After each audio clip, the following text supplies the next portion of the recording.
Bismillahirrahmanirrahim. Ditën që kaloi, ju drejtova të gjithë besimtarëve me një mesazh që lidhet me domosdoshmërinë e përkushtimit të gjithë secilit prej nesh për ta shfaqur dashninë ndaj pejgamberit ton alayhi salatu wasalam në një prej formave legjitime. Dhe solla në vëmendjen tuaj vargjet e dy poezive të shkruara në vitin 1932 nga dy student të medresesë së Tiranës, djem të shkodërlosjes tonë. Ditën e sotme, një prej të nderuarve më shkruan dhe më thotë se ata dy zotni e dëshmuan dhuratën e tyre për pejgamberin alayhi salatu wasalam.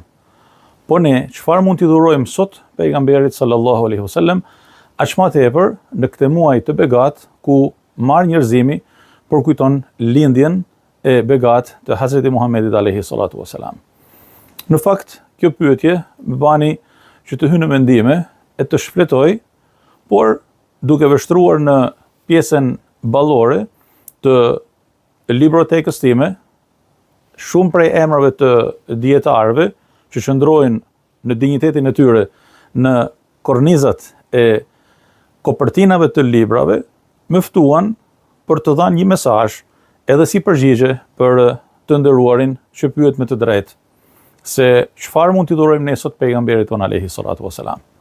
Të dashur të shtrenjtë. Allahu Azza wa Jall e ka bën Hazreti Muhammedin sallallahu alaihi wasallam pikë referimi për çdo njeri i cili kërkon Zotin në jetën e kësaj bote.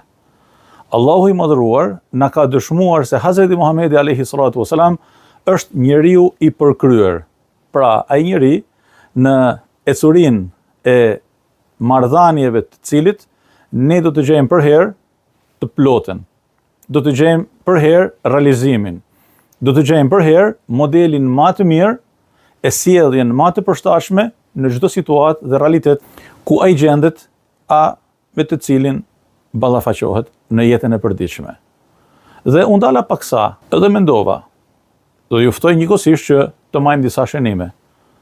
Le të ulemi dhe me një letër dhe laps në dorë të shënojmë disa prej reagimeve të pejgamberit ton alayhi salatu wasalam në momente të ndryshme të jetës së tij.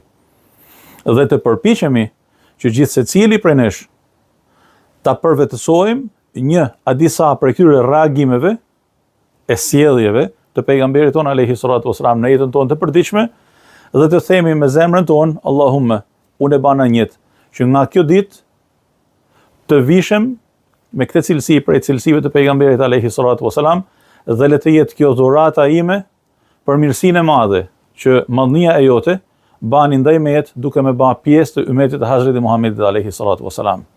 Pra, si të thush, nëse pejgamberi alayhi salatu wasalam do të ishte i pranishëm, në këto momente përpara mejet, unë do t'i thoja, ja Rasulullah, unë po e ndjek shembullin tënd në 1, 2, 3, 4, 5.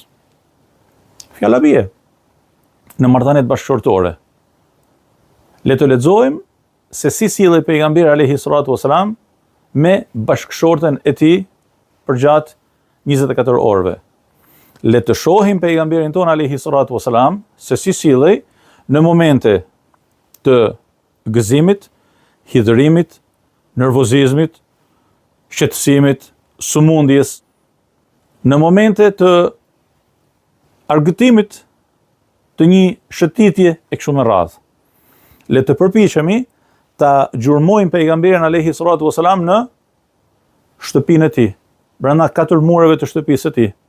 Se çfarë bën, si vepron, si sillet, si han, si pin, si komunikon, si qesh, si adhuron Zotin e tij, si flen, si qohet dhe të përpiqet gjithë secili prej nesh që këto detaje t'i regjistroj dhe të thoj, Allahumma, unë po e bëj jetë nga ky moment të vishem me këto cilësi të pejgamberit alayhi salatu wasalam.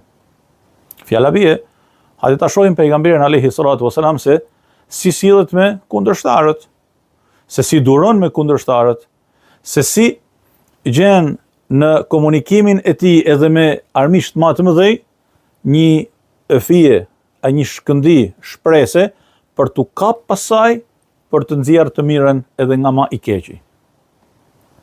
Hajde ta gjejmë pejgamberin alayhi salatu wasalam në komunikimin e tij me djemtëri, me fëmijët. hajde ta gjejmë pejgamberin alayhi salatu wasalam në xhami. Hajde ta shohim pejgamberin alayhi salatu wasalam me jo muslimanët. Hajde ta gjurmojmë pejgamberin alayhi salatu wasalam në momentin kur është duke i ftuar njerëzit drejt fesë Allahut, në seriozitetin e tij, në dashamirësinë e tij, në zemërgjantësinë e tij, në mëshirën e tij dhe të përpiqet gjithë secili prej nesh të vishet me petkun e mëshirës në çdo fushë dhe në çdo moment dhe në çdo frymë të jetës së tij.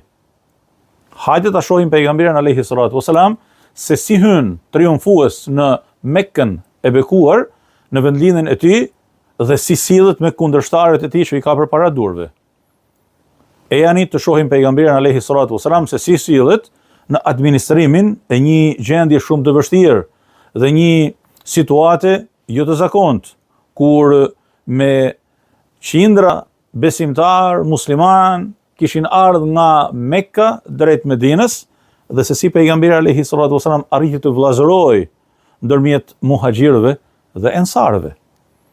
E jani të shohim pejgamberin alayhi salatu wasalam se si sillet në shtëpinë e tij në administrimin e rrezikut.